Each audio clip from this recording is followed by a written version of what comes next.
हमारे कुछ पूर्व के संचय कर्म ऐसे रहे होंगे जिनका हमें किसी न किसी रूप में वह हमारे सामने आते हैं। बोले राघवेंद्र सरकार की। और भगवान के राम राज्य की कोई विशेष व्याख्या नहीं। राम राज्य के में के केवल 3 ही बिंदु हैं मुख्य तौर से। क्या 3 बिंदु है राम राज्य के? राम राज्य के 3 बिंदु हैं, शिक्षा, चिकित्सा और न्याय। शिक्षा आज के समय में सबसे ज्यादा महंगी हो गई, तो क्या हो गई? शिक्षा महंगी हो गई। और चिकित्सा, बोले महाराज मरीज मर भी जाए फिर भी उसको धन लेने के चक्कर में क्या करते हैं? बोले महाराज 2-4 दिन और हॉस्पिटल में विराजमान करके रखते हैं। तो सबसे ज्यादा दूसरे नंबर पर महंगी हो गई महाराज चिकित्सा। और राम राज्य का तीसरा बिंदु था न्याय। तो न्याय तो आज के समय में कहना ही क्या है। व्यक्ति जब इस धराधाम को छोड़ करके चला जाए तब जाके व्यक्ति को न्याय मिलता है, केस तब भी चलता रहता है। तो इस प्रकार से मंगल में, इसलिए संसार में महाराज सरल होना ही श्रेष्ठ है। जो सरल है उसी को राम जी प्राप्त होते हैं। इसी के साथ में हम शब्द भजन को गुनगुनाते हुए मंगल में सुंदर दिव्य कथा में हम सब लोग प्रवेश करेंगे। राम श्री राम। हो करुणा निधान रहुआ, हो जगत के दाता है श्री भगवान रहुआ, हो जगत के दाता है करुणा निधान रहुआ, जगत के दाता है करुणा निधान रहुआ, जगत के दाता है श्री भगवान रहुआ, जगत के दाता है श्री भगवान रहुआ, जगत के दाता है करुणा निधान रहुआ, जगत के दाता है करुणा निधान रहुआ, जगत के दाता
परिवार की, श्री बालाजी हनुमान जी महाराज की। सुंदर दिव्य मंगलमय श्री हनुमान जी महाराज अपने समुद्र के तट में विराजमान है और हनुमान जी महाराज जो सुंदर देवी प्रमाण है, समस्त बानरों के साथ में समस्त बानर महाराज संपाति को देखा और संपाति को देख करके समस्त बानर डर गए हैं। समस्त बानर संपाति को देख करके डर गए और डरने के बाद वह समस्त बानर मन में विचार करते हैं कि अब तो हमारी मृत्यु पक्का है और इस गीध के कारण आज हम तो मर ही जाएंगे, क्योंकि वह गीध राज जो पाते हैं वो काफी समय से उनको भी भोजन आहार नहीं मिला।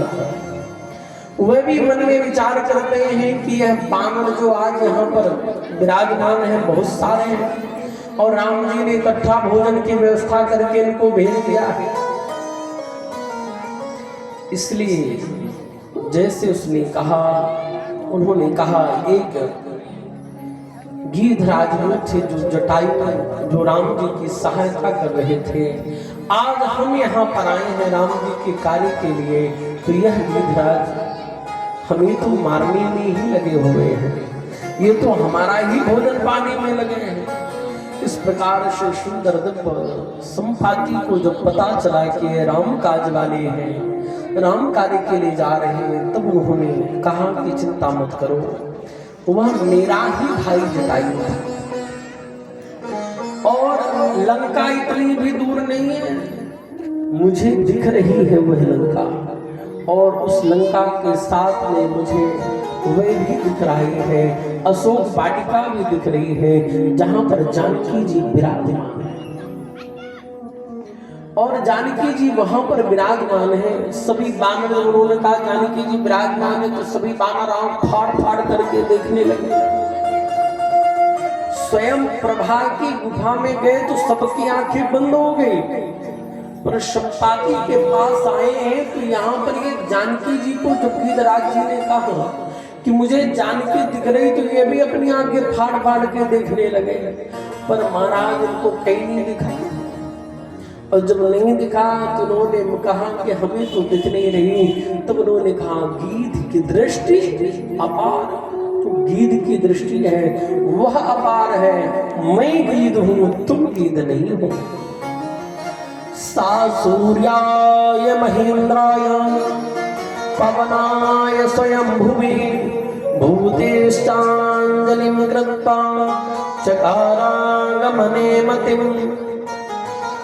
और महाराज जिस प्रकार से सभी बानरों ने अपने अपने बल के बारे में वर्णन किया है, 100 योजन कौन समुद्र पार करके जाएगा, और सभी ने किसी ने कहा मैं 10 योजन जा सकता हूँ, किसी ने कहा 30 योजन जा सकता हूँ। भाई सबने कहा कि भाई जाना तो 100 योजन है, तो 100 योजन तो जा नहीं सकते, पर पीछे क्यों रहे, कम से कम ये तो कह ही सकते हैं कि 10 योजन तो हम जा ही सकते हैं।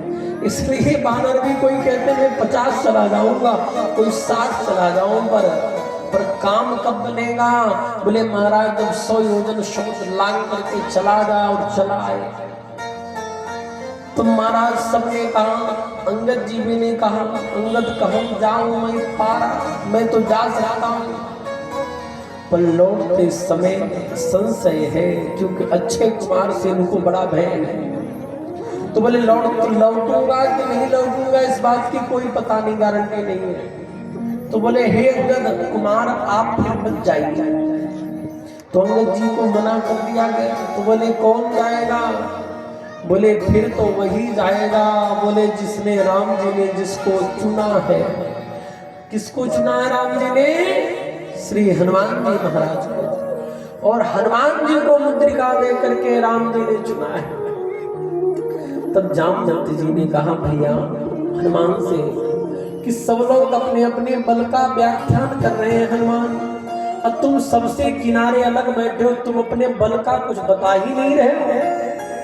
हनुमान ने कहा मैं तो निर्बल हूँ, मेरे पास तो अपना कोई बल है ही नहीं, मेरे पास तो जो भी है वो सब राम जी का बल है, इसलिए मेरा अपना कोई बल नहीं है। तब हनुमान जी ने कहा, तब जामवंत जी ने फिर सुंदर महाराज के बल को जगाया है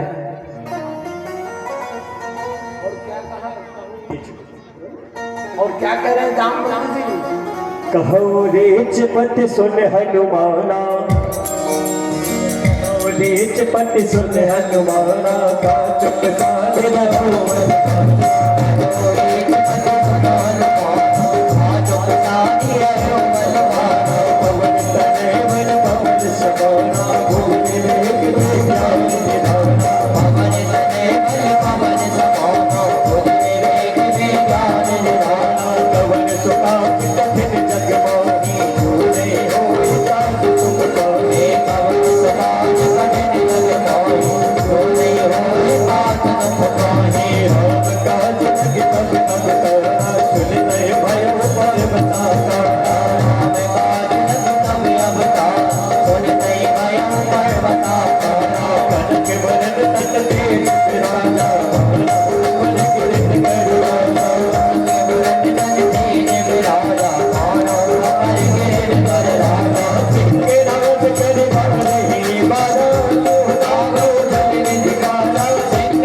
के बारे में बताया है।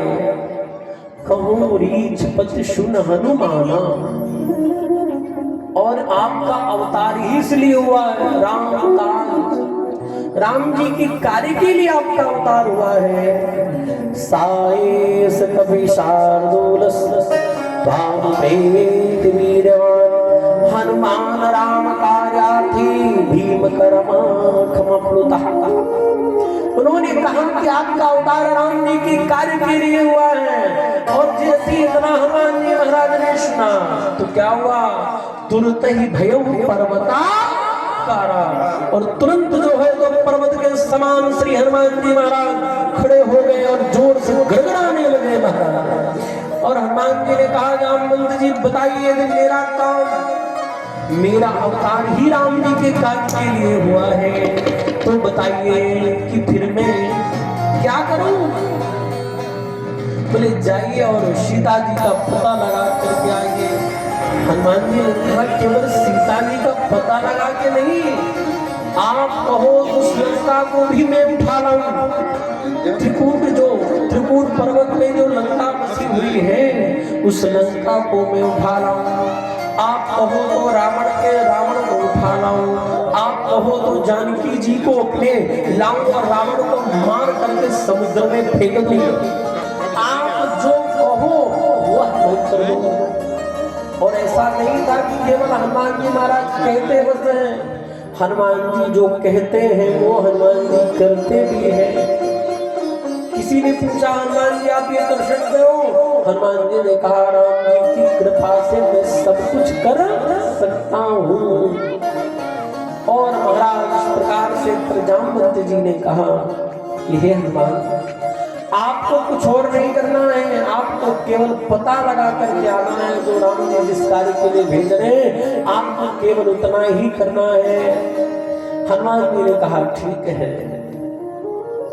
और महाराज उसी प्रकार हनुमान जी महाराज सुंदर आगे बढ़े हैं और आगे बढ़ते हैं और सुंदर आगे बढ़ते हैं तो सुंदर नाम पर्वत में जो त्रिकूट पर्वत है, यहाँ पर 3 मेखलाएं अलग अलग शिखर है महाराज। एक शिखर का नाम है सुबेल, दूसरी शिखर का नाम है महाराज कनक, और तीसरे शिखर का नाम है महाराज सुंदर।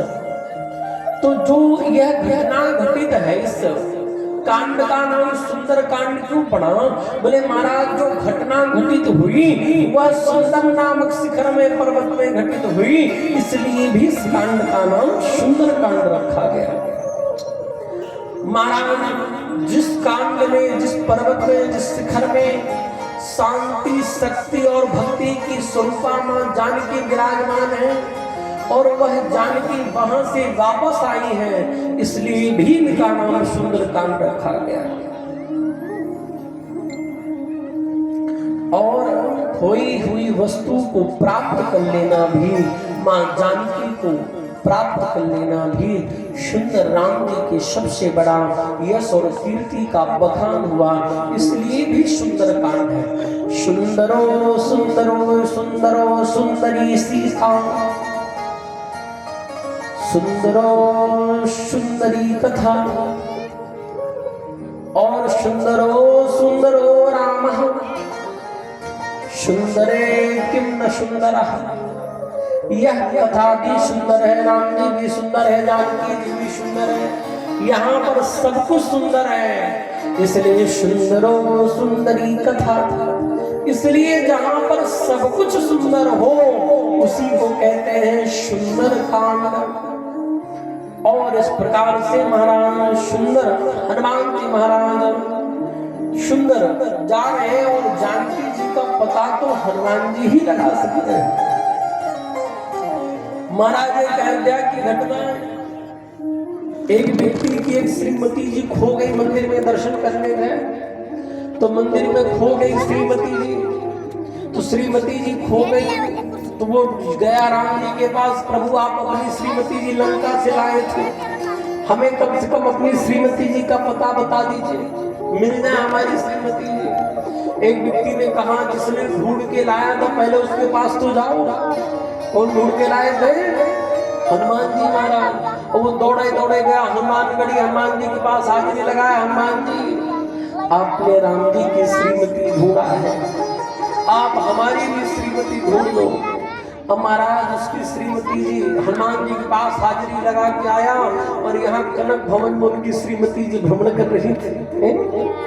और कनक भवन में जो है तो वो दर्शन कर रही थी, वहां से दौड़े दौड़े आया, कनक भवन में राम जी जहाँ विराजमान है वहां पर उनकी श्रीमती मिल गई। जब मिल गई उसने कहा ठीक कहते हो भैया, भाई जो अपनी ही नहीं ढूंढ पाए और उनको ढूंढने के लिए भी हनुमान जी को जाना पड़ा, इसलिए कोई चीज खोए तो हनुमान जी ही है जो सबको ढूंढ करके लाते हैं और देते हैं, क्योंकि हनुमान जी महाराज, तो इसलिए हनुमान जी महाराज को सुंदर बहुत अनुभव है। तो हनुमान जी महाराज इस प्रकार से सुंदर गए हैं।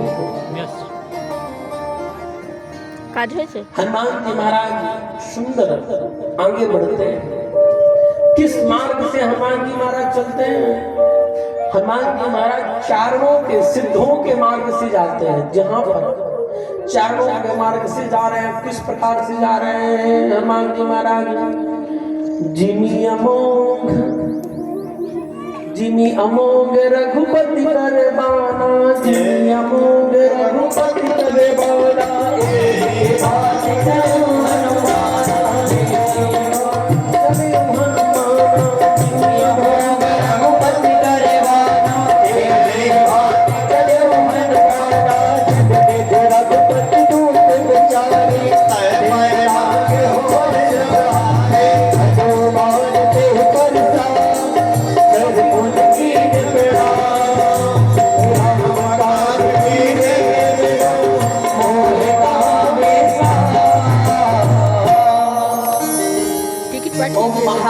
से जा रहे हैं। जिमी अमोघ रघुपति कर बाना, यही भाग चले हनुमाना। महाराज जिस प्रकार से राम जी का बाण है, राम जी का बाण अमोघ है, यदि तरकस से निकल गया तो वह अपना कार्य सिद्ध करके ही वापस आएगा महाराज। और उसी प्रकार से हनुमान जी महाराज हैं। हनुमान जी भी आज राम जी को ही साथ में लेके जा रहे हैं। बार बार रघुवीर संहारी, तो बार बार अपने हृदय में राम जी को ले लिए हैं और राम जी को हृदय में धारण करके श्री हनुमान जी महाराज राम जी के बाण की तरह श्री हनुमान जी महाराज चले हैं। और इस प्रकार से हनुमान जी महाराज जब चले तो उसी समय महाराज आगे चल करके देखते हैं कौन, समुद्र राज ने देखा कि आज पवन तने जा रहे हैं। तो हनुमान समुद्र राज ने सोचा कि उड़ के जा रहे हैं, थोड़ा सा इनको थकावट हो गई होगी, इनको विश्राम दिलाया जाए। इसी समय समुद्र राज ने कहा मैनाक कौन है? मैनाक कौन आपको पता है? पार्वती मैया के भाई कौन है? मैनाक हमने पूछा था कि पार्वती मैया के भाई कौन है, क्योंकि ये दो ऐसे महापुरुष हुए, ऐसे राजा हुए जो बेटियों के द्वारा जाने गए। एक कौन?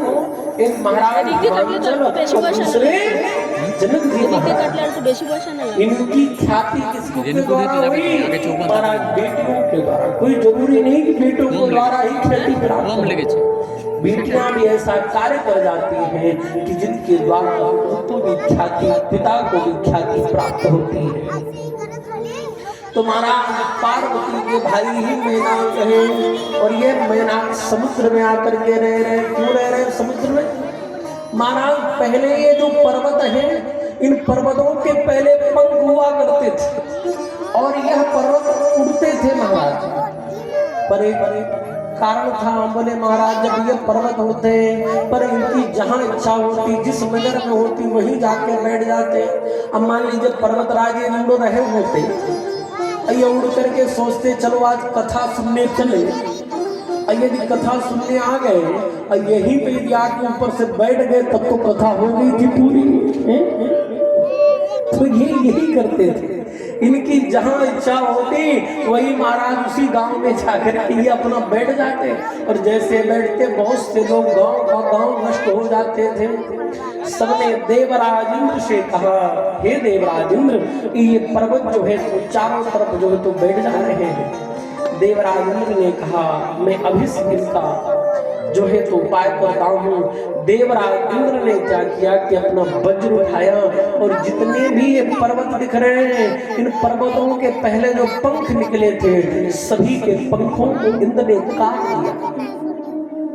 और इंद्र ने काटा उसी समय मैनाक पर्वत जो था, जो स्वर्णमय पर्वत था, सोने का पर्वत था, वह सोने रूपी पर्वत जो था वह महाराज समुद्र के शरण में गया। कहा मेरे पंखों को मुझे बचा लीजिए।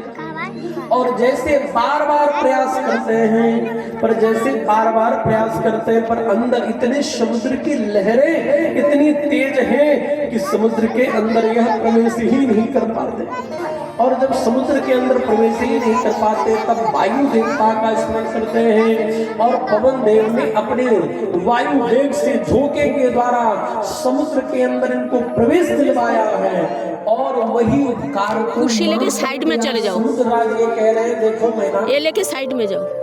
जब तुम्हारे ऊपर संकट आया था तो वायु देवता पवन देवता इनको जो है तो तुम्हें जगह शरण दी थी। उसी प्रकार से आज ये पवन पुत्र आज जा रहे हैं, आज तुम उनका सहयोग करो। इनको थोड़ा सा थकावट हो गई होगी क्योंकि समुद्र में कोई टापू तो है नहीं बीच में, इसलिए तुम ऊपर जा करके इनकी मदद करो, सहायता करो।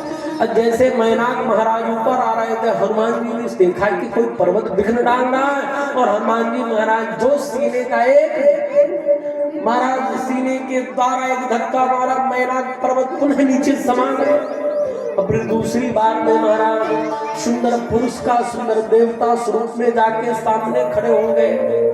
कहे बेटा, जब बेटा कहा तो हनुमान जी महाराज को स्मरण हुआ बेटा कह के निकाल रहे, इसका मतलब कोई देवता है। और हनुमान जी ने कहा कहिए। बोले मैं चाहता हूँ कि आप कुछ समय विश्राम कर लीजिए। उन्होंने कहा जब तक राम जी का कार्य पूरा नहीं होगा तब तक मैं विश्राम नहीं करूंगा। और महाराज तब तक मेरे जीवन में आराम नहीं है, जब तक राम जी का कार्य नहीं होगा। और महाराज उन्होंने कहा तुम मेरे भतीजे भी लगते हो। क्यों, कैसे? बोले वायु देवता जो है वह हमारे मित्र है। हनुमान जी महाराज ने प्रणाम किया, कहा प्रभु अभी मैं विश्राम नहीं कर सकता हूँ। और इस प्रकार से हनुमान जी महाराज फिर आगे बढ़ते हैं। हनुमान जी महाराज आगे बढ़े, आगे बढ़ते हुए महाराज जैसे हनुमान जी महाराज आगे बढ़े, और क्योंकि महाराज जो महात्मा हो, संत हो, जो भगवत भक्त हो, उसके सामने महाराज क्यों ना सोने के ही पर्वत क्यों ना आ जाए। भाई घर द्वार छोड़ करके पहले तो महात्मा हुए, महात्मा होने के बाद बड़े बड़े आश्रम बनाए, आश्रम बनाने के बाद धन वैभव, खूब सोना चांदी इकट्ठा हो गया, बोले उसी में मग्न हो गए, भगवान का भजन पूजन सब छूट गया। तो बोले ऐसा नहीं होना चाहिए। बोले महाराज धन वैभव ऐश्वर्य सबके जीवन में आए, पर हमारे जीवन में भी यदि धन वैभव ऐश्वर्य प्राप्त हो, पर हमारे आंखों से राम जी नहीं जानी चाहिए। आपके पास खूब धन वैभव कीर्ति हो, पर सबसे पहले दिन व्यक्ति छोड़ता है तो भगवान का भजन ही छोड़ता है। कहता है व्यक्ति भगवान मुझे इतना दीजिए कि एक मंदिर बनवाऊं, अब इतना दे दिए भगवान कि अब ये समय आ गया कि मंदिर में पूजा करने का स्वयं ही समय नहीं है। बोले पूजन करना है तो बोले पुजारी को लगा लो, वो पूजन करते रहेंगे। इसलिए ऐसा नहीं होना चाहिए। भगवान ने ऐश्वर्य दे तो उसका सदुपयोग करते हुए भगवान का भगवत भजन करते रहना चाहिए। देखिए धन की तीन ही गति है, दान, भोग या फिर नाश। आप उसका उपभोग कर लीजिए, या फिर आप उसको दान पुण्य धर्मांध के कार्यों में उसको लगाइए, और या फिर वह तीसरी गति ये है कि वह धन नष्ट ही हो जाना है। किसी न किसी आप नहीं करोगे तो आपके आने वाली जो पीढ़ी होगी वह उस धन को नष्ट कर देगी, क्योंकि आप तो धर्म के रास्ते में गए नहीं। अब कोई जरूरी नहीं कि धन आने के बाद व्यक्ति को शांति मिल ही जाएगा। भाई धन बहुत आ गया, अब चिंता हो गई धन की सुरक्षा कैसे हो, धन की देख रेख कौन करेगा। अभी तो हम कर रहे हैं, पता नहीं हमारा बेटा करेगा कि नहीं करेगा, कहीं कोई लूट तो नहीं लेगा, कहीं कोई कुछ कर तो नहीं देगा। क्योंकि शास्त्र का नियम है धन धर्माय जायते, जो धन धर्म पूर्वक आएगा वही धन आपको शांति दे सकता है। जो धन धन पूर्वक धर्म पूर्वक नहीं आएगा वह धन आपको शांति प्रदान नहीं कर सकता है। इसलिए उस धन को सदमार्ग में खर्चा करना चाहिए, धर्म के कार्य में खर्चा करना चाहिए। पर हम क्या करेंगे, बोले महाराज हॉस्पिटल जाएंगे, डॉक्टर ने कहा इतना चाहिए, तुरंत जमा करेंगे, नहीं होगा कर्ज लेकर के भी करेंगे। पर जब धर्म की बात आएगी तो महाराज तब तो हाथ खड़ा कर दे, हमारे पास तो है ही नहीं। अच्छा सत्यनारायण भगवान की कथा सबने सुनी होगी, सभी को पता होगा। भगवान कहते हैं हर व्यक्ति के घर में वास्तु भगवान सबके घर में विराजमान रहते हैं। वास्तु भगवान की पूजा कराते हैं, घर पे जब गृह प्रवेश करते हैं तो उस समय वास्तु शांति कराते हैं। तो वास्तु देवता की शांति कराते हैं तो वास्तु भगवान अपने मुख से एक ही बात कहते हैं, ऐसा ही हो, ऐसा ही हो। इसके अलावा कुछ नहीं कहते, बस वो एक ही बात कहते ऐसा ही हो। अब हम घर पे थे, कोई काम, अब हमने कहा भैया हमारे पास तो कुछ नहीं है, तो वास्तु भगवान कहते ऐसा ही हो। वो सभी के घर में विराजमान है, वो कहते ऐसा ही हो। और हम कहते हैं हमारे पास बहुत कुछ है, भगवान की बड़ी कृपा है, तो वास्तु भगवान भी यही कहते हैं ऐसा ही हो, ऐसा ही हो। इसलिए हमें जो शब्दों को भी बोलना हो तो वह शब्द भी बड़े विचार करके हम शब्द को बोलना चाहिए। बोले राघवेंद्र सरकार की जय। घड़ी तो इतनी तेजी से बढ़ती है तो महाराज इस प्रकार से सुंदर हनुमान जी महाराज सोनी के जो पर्वत मैनाक हैं उनका भी परित्याग कर दिया है। हनुमान जी महाराज आगे बढ़े हैं और जैसे आगे बढ़े तो हनुमान जी महाराज को कौन मिला है? महाराज हनुमान जी महाराज को परीक्षा लेने के लिए एक देवी को भेज दिया देवताओं ने। बोले बुद्धि और बल की परीक्षा लेकर के आओ। और बुद्धि बल की परीक्षा लेने के लिए किसको भेज दिया? बाबा जी कहते हैं जय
हनुमान जी महाराज की।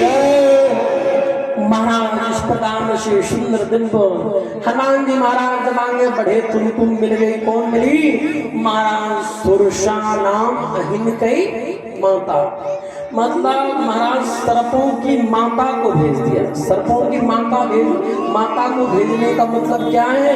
बोले जब परीक्षा ली जाती है तो ऐसे व्यक्ति को परीक्षक रखा जाता है जो नकल ना करवाए हैं। भाई परीक्षक कैसा होना चाहिए? परीक्षक कड़क होना चाहिए। अब पता चला परीक्षक ही नोट बना बना के देने लग जाए तब तो हो गया विद्यार्थियों का कल्याण।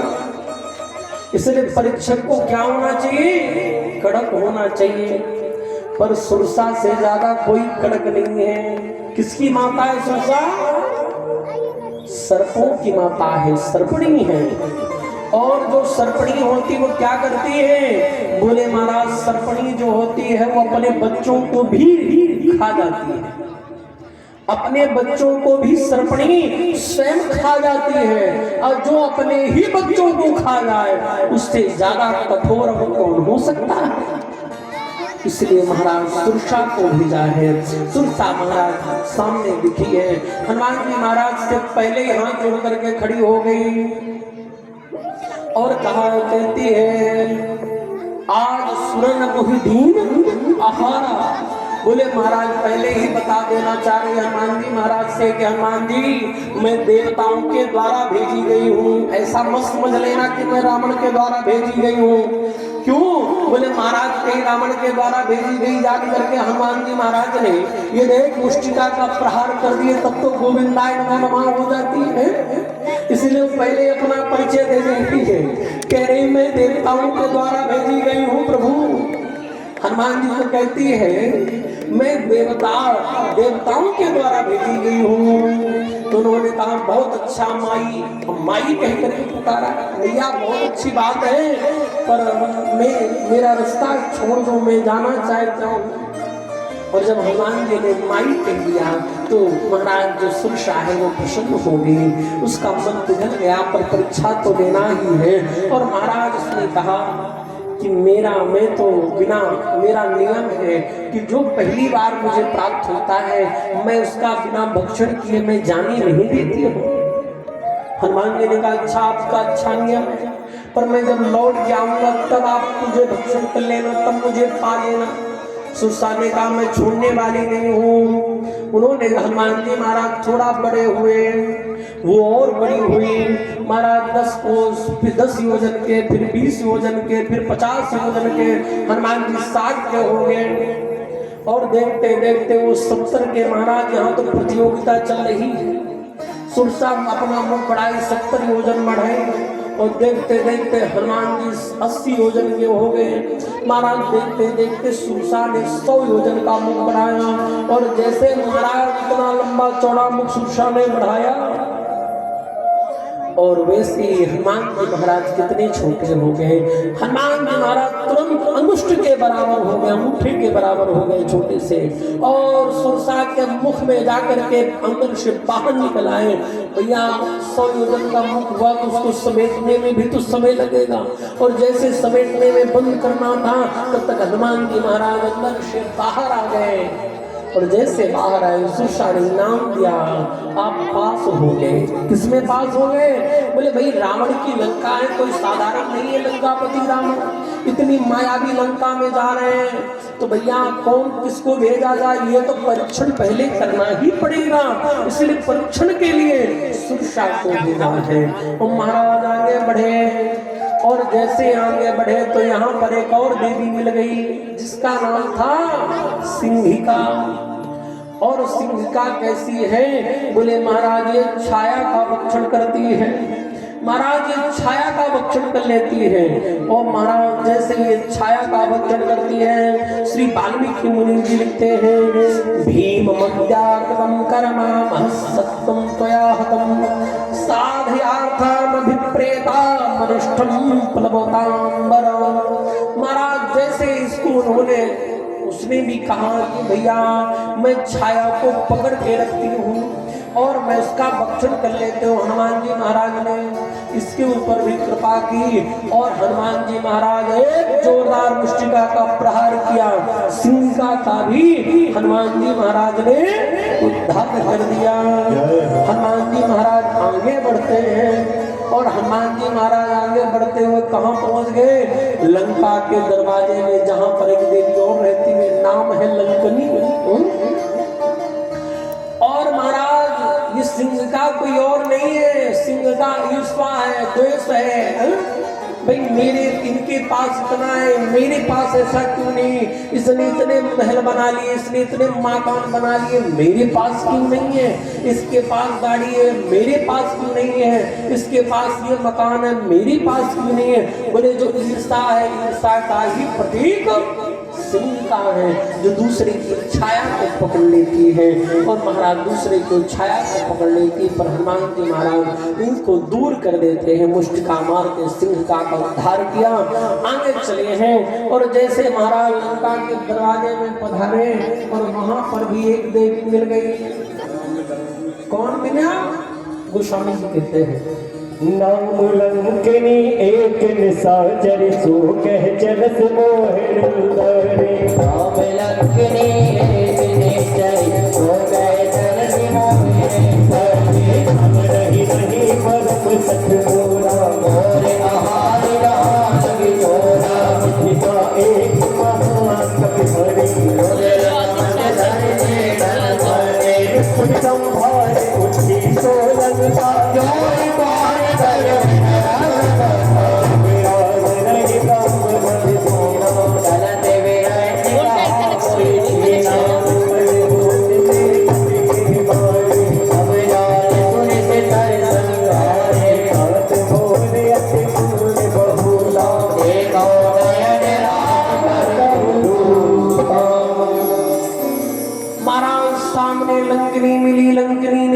जैसे देखा हनुमान जी महाराज जो है तो कितने रूप धारण करते हैं। यदा वानरः कश्चित् विक्रमागवसमानये तदा त्वया हि विज्ञेयं राक्षसं भयमागतम्। और महाराज मसक रूप कपि धरे। हनुमान जी महाराज यहाँ तो लिखा हुआ है कि हनुमान जी महाराज किसकी समान रूप धारण किए? वाल्मीकि रामायण में महाराज यहाँ पर हनुमान जी महाराज ने सुंदर जो है तो एक बिल्ली के बराबर को रूप धारण किया है। द्रक्षाम नगराम लंकाम सट्टाकारतोरणाम इत्यर्थम हि संप्राप्तः कलम कौतूहलाहिमे। महाराज एक बिल्ली के बराबर रूप धारण किए। अब बहुत से लोग प्रश्न ये भी करते हैं कि हनुमान जी महाराज जब बिल्ली बने, या हम कहते हैं, कोई कहता है कि मान लीजिए मच्छर ही बने। गोस्वामी जी की तरफ से मच्छर ही मान लेते हैं। तो बहुत से लोग ये कहते हैं कि यदि मच्छर भी बने तो भाई हनुमान जी महाराज ने अपनी जो मुद्रिका राम जी ने दी थी, वह अंगूठी को हनुमान जी महाराज ने कहाँ छिपाया। पर भैया उन लोगों को ये बात तो ज्ञात है, अच्छी बात है, पर उन लोगों को ये बात भी ज्ञान होना चाहिए कि हनुमान जी महाराज कोई साधारण नहीं है। अष्ट सिद्धि नवनिधि के दाता, असबर देन जानकी माता, रसायन तुम्हारे पास सदा रहो रघुपति के दासा। अष्ट सिद्धि नवनिधि के इनके पास में तो महाराज अड़िमा लघिमा गरिमा ये सिद्धियां जो है गरिमा है, गरिमा का मतलब जितना चाहो उतना बड़ा हो जाए तो बड़े हो जाए, और लघिमा का मतलब जितना तक चाहे तब छोटे भी हो जाए। अड़िमा गरिमा लघिमा महिमा ये सब सिद्धियों के नाम है महाराज। तो हनुमान जी महाराज जिस हिसाब से सिद्धि के हिसाब से छोटे बड़े होते, उसी हिसाब से वह जो मुद्रिका थी वह मुद्रिका भी छोटी और बड़ी हो जाती थी। यहाँ पर इसी बात का महाराज प्रमाण देते हैं आचार्य गोविंद देव जी। और महाराज इसलिए वो मुष्टि जो मुद्रिका थी वह भी उसी प्रकार से छोटी और बड़ी हो जाती थी सिद्धियों के द्वारा। और महाराज पर लंका में जैसे प्रवेश करने के लिए के उसी समय महाराज लंकनी बैठी हुई है। महाराज ये लंकनी स्वयं कोई और नहीं लंकापुरी ही है। अब भैया लंकापुरी अपने आप ही बोल पड़ती है कि कहाँ जा रहा है अंदर। महाराज हनुमान जी महाराज सोचिए इसकी दृष्टि कितनी सूक्ष्म है। हनुमान जी महाराज कितने छोटे हैं, और फिर भी महाराज इतने छोटे हनुमान जी को भी रात्रि में प्रवेश करते हैं हनुमान जी। और हनुमान जी रात्रि में इसलिए प्रवेश करते हैं तो बोले रात्रि में सहूलियत रहेगी, क्योंकि दिन में जाऊंगा सब मिलेंगे जुलेंगे लड़ाई झगड़ा होगा, पर रात्रि में महाराज सब सोए रहेंगे। और जब तक कार्य की सिद्धि ना हो तब तक व्यक्ति को लड़ाई झगड़ा नहीं करना चाहिए। जब तक अपने कार्य की पूर्ति ना हो जाए तब तक व्यक्ति को लड़ाई झगड़ा नहीं करना चाहिए। तो हनुमान जी महाराज में बहुत बड़े राजनीतिज्ञ हैं हनुमान जी महाराज। तो हनुमान जी महाराज ने मन में विचार किया कि मैं क्या करूं। उसी समय हनुमान जी महाराज ने विचार करते हुए सोचा कि मैं रात्रि में प्रवेश करूंगा, रात्रि में सब सो रहे होंगे, उस समय जानकी जी को मैं जा करके खोजूंगा। और हनुमान जी महाराज रात्रि में जैसे मध्य रात्रि में प्रवेश करते हैं उसी समय महाराज वह लंकनी देख लेती है। अब अभी बस नहीं, पहले बस नहीं, अब तो जैसे मान लीजिए गाड़ी है तो गाड़ी है तो कोई गाड़ी को छू दे तो आजकल अलार्म बजने लगता है। कुछ दिनों के बाद भवन भी ऐसे बनने लग जाएंगे। हालांकि भवन में भी आजकल लोग दरवाजों पे लगा रखते हैं कि छुओ तो अलार्म बजने लगता है। उसी प्रकार से ये लंका में भी एक लंकनी जो आज महलों को रूप में स्वयं लंकनी स्वयं ये पूरी स्वयं बोल रही है और कह रही है कहाँ जा रहा है चोर, कहाँ जा रहा है। हनुमान जी महाराज ने कहा देवी जो तुम्हारे यहाँ सबसे बड़ा चोर बैठा हुआ है उस चोर को तुम नहीं देख पा रहे हो, अब मुझे कह रही हो ये चोर कहाँ जा रहे हो। और उसी समय महाराज रोकने का प्रयास किया। हनुमान जी ने सुंदर ज्यादा तेज से नहीं मारा, हनुमान जी महाराज ने धीरे से ही महाराज एक मुष्टिका का धीरे से प्रहार किया। वैसे ही महाराज का सत्संग जागृत हो गया और हाथ जोड़ करके खड़ी हो गई। बहुत से लोग प्रेम से समझाने में नहीं मानते हैं, जब तक हड्डी न चढ़ गए तब तक समझते ही नहीं बात को। तो लंकनी जो है महाराज आज जब लंकनी को हनुमान जी महाराज ने कहा हड्डी चटका दी एक मुष्टिका के द्वारा, जान से नहीं मारे, तो जैसे मुष्टिका के द्वारा प्रहार किया वो पहचान गई। कहती बस मैं पहचान गई कि आप कौन हो। मुझे ब्रह्मा जी ने जिस समय वरदान दिया था, कहा था कि राम जी के दूत के द्वारा जिस दिन तुम्हें मुष्टिका का प्रहार होगा उसी दिन तुम समझ जाना कि लंका का विनाश होने वाला है। और ये जो रावण है ये कोई साधारण नहीं, ये तो सबसे बड़ा चोर है। और हनुमान जी महाराज को कहती जाओ प्रभु आप अंदर प्रवेश करो। और हनुमान जी महाराज अंदर प्रवेश करते हैं और हनुमान जी महाराज सब जगह भ्रमण करते हुए माँ जानकी को खोजते हुए समस्त महलों में जा रहे हैं। महाराज यहाँ पर लंकापुरी में सब सोए हुए हैं और समस्त महलों में सुंदर महाराज सब जा रहे हैं। हनुमान जी महाराज विचार कर रहे हैं और महाराज अब सोचे कि रनिवास में उसे जहाँ पर देवियाँ रहती हैं, पर महाराज वहाँ पर देवियाँ किस प्रकार से हैं। महाराज वहाँ की जो देवियाँ हैं कोई साधारण नहीं है, पर महाराज कैसी हैं वो महाराज सारी देवियाँ मदिरा का पान करके रखी हैं। और महाराज मदिरा का पान करके रखी हैं। या ही वै श्रवणे लक्ष्मी या चंद्रे हरिवासने सारावण गृहे रम्या नित्यमेवान पायनी। महाराज वो सभी देवियां जो है तो वहां पर विराजमान है और सभी देवियां जो है तो महाराज मदिरा का पान करके एक दूसरे के ऊपर यहाँ पर पड़ी हुई है। हनुमान जी महाराज विचार करते हैं इन देवियों में से वो माँ जानकी सीता कौन सी है, क्योंकि हनुमान जी महाराज भी सीता जी को पहचानते नहीं है, कभी देखा नहीं माँ जानकी को। महाराज आगे बढ़े, एक पलंग में एक सुंदरी स्त्री, सुंदर जो है तो स्त्री पड़ी हुई थी। कौन? महाराज मंदोदरी। ये कौन थी? मैदानों की पुत्री थी महाराज। और परम सुंदरी नाम ललामा, कोई साधारण नहीं थी महाराज, ये बहुत बड़ी सुंदरी थी। और महाराज इतनी सुंदरी थी महाराज हनुमान जी ने सोचा कि लगता है यह सुंदरी वही है, माँ जानकी ही तो नहीं है।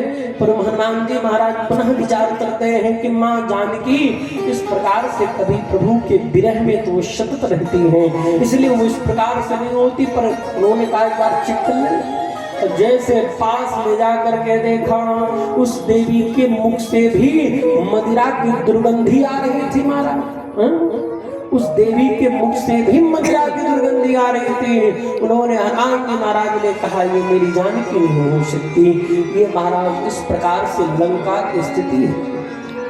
पर हनुमान जी महाराज लंका में गए, इन सब को देख रहे, पर हनुमान जी महाराज के मन में कोई विकार जागृत नहीं हुआ, क्योंकि राम जी की कृपा है। हनुमान जी महाराज स्वयं यहाँ पर कहते हैं कि राम जी की कृपा से ऐसा हुआ कि मेरे मन में कोई विकार नहीं, ये राम जी की कृपा है, जहाँ राम तहाँ काम नहीं। और महाराज हनुमान जी महाराज ने सोचा क्या करें, और मन में विचार किया कहीं और भी चले, प्रभु से प्रार्थना करते हैं मन ही मन में। और महाराज आगे बढ़े हैं। आगे बढ़ते हुए महाराज कहाँ पहुँचे? बोले महाराज भ्रमण करते करते सुबह का पहर हो गया और किसकी कुटिया दिखी है? श्री विभीषण जी महाराज की। और क्या कहते हैं? राम राम ते सुमिरन कीना, हृदय हरस कपि सज्जन जीना। कानिस चरण कर निवासा, यहाँ कहाँ सजन कर वासा। बिन बहु तरन करे कपिलासा, हे समय विभीषण रासा। राम राम ते सुमिरन कीना, हृदय हर्ष कपि सजन जीना। एहि सन हटि कर हम पहचानी। साधु होय न कारज हानि, विपुल रूप धरि बचन सुनाए। सुरत विभीषण उठि न आए। कर प्रणाम पूछी कुशलाए। एक कहो निज कथा बुझाए।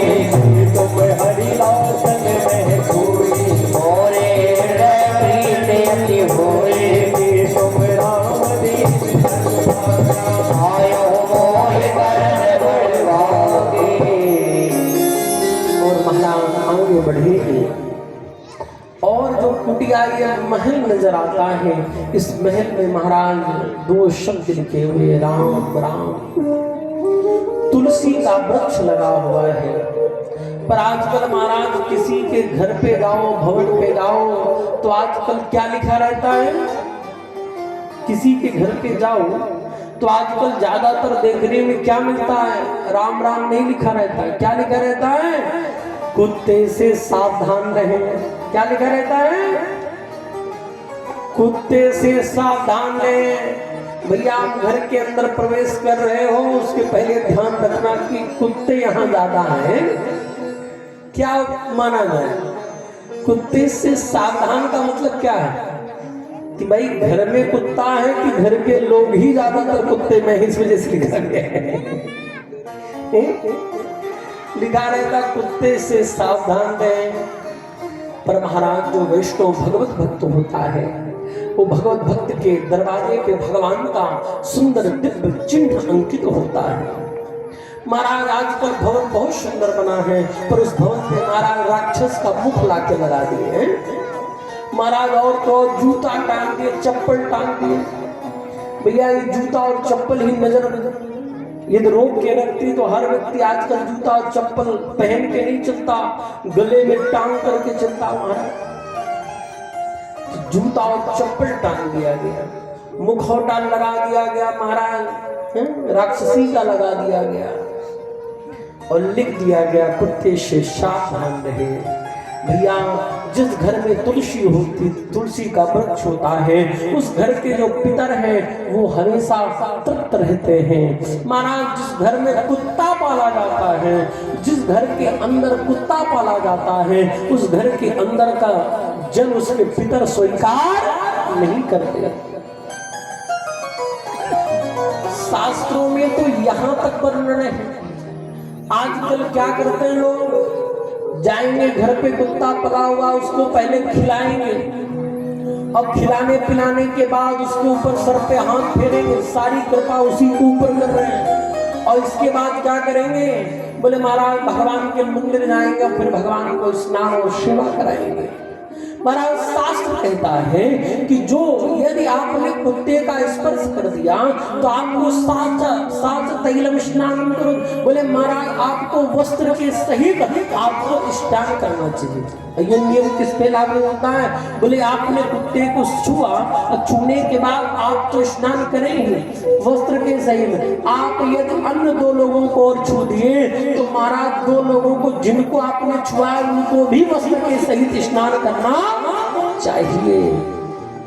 भाई कुत्ते की कोई बुराई नहीं है, कुत्ता पालिए, वो भी जीव है, उसके ऊपर दया करिए, पर उसको पूजा के घर में नहीं रखना है। वह द्वारपाल है, उसके उस द्वार में खूब लड्डू खिलाइए, पेड़ा खिलाइए। महाराज एक रोटी तो उसका हक भी है, तो एक रोटी आखिरी रोटी उसको भी दीजिए। पर महाराज ये नहीं कि बेडरूम में भी जा रहा है, भोजन कक्ष में भी जा रहा है, पूजन कक्ष में भी जा रहा है, सब जगह जा रहा है। तो महाराज आपके अंदर जो है तो घर के बाहर रहे, पर घर के अंदर का विधान नहीं है। महाराज जहां पर ऐसा होता है उसके घर के जन को उसके पितर भी स्वीकार नहीं करते।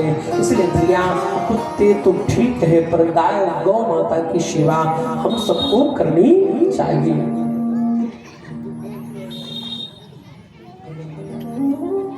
और इस प्रकार से हम सबको जो है तो इन सब चीजों का भी ध्यान रखना चाहिए। इसलिए घर पे क्या हो, बोले घर पे जब चिन्ह हो वो भगवत भक्त रूपी चिन्ह हो। घर पे शंख चक्र तिलक का चिन्ह लगा हो, राम जी के धनुष और बाण का लगा हो, और भी कोई चिन्ह लगे होने चाहिए, अन्य भी सब हो। पर महाराज ये सब तो उचित नहीं है, बाकी आपकी स्वेच्छा है। बोले राघवेंद्र सरकार की। एक भजन के साथ से हम सब लोग आगे बढ़ेंगे। जय श्री रामचंद्र भगवान की जय। दुखों से जो ठोकर खाई न होती, दुखों से जो ठोकर खाई न होती, तुम्हारी प्रभु याद आई न होती। दुखों से जो ठोकर खाई न होती, दुखों से जो